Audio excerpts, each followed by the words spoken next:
Dame i gospodo, opštinski odbor Srpske radikalne stranke Lebane najoštrije osuđuje sve odgovorne koji su dozvolili da na spoljašnjem zidu osnovne škole Radovan Kovačević Maksim budu naslikani portreti američke glumice Marilyn Monroe, Harrya Pottera, raznoraznih veštica.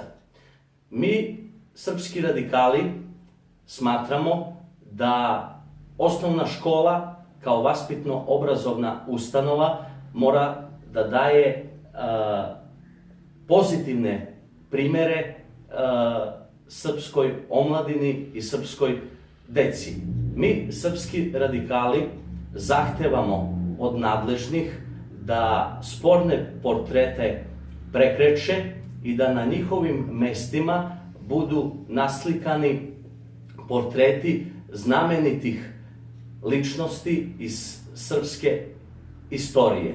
Da budu naslikani portreti srpskih pesnika, pisaca, književnika i naučnika koji su ostavili dubok pečat u srpskoj književnosti, srpskoj nauci, srpskom pesništvu.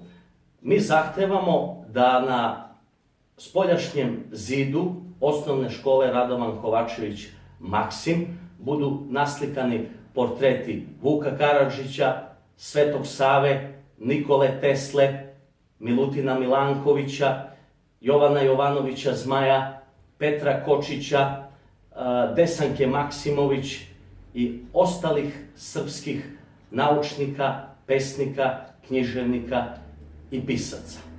Hvala na pažnji.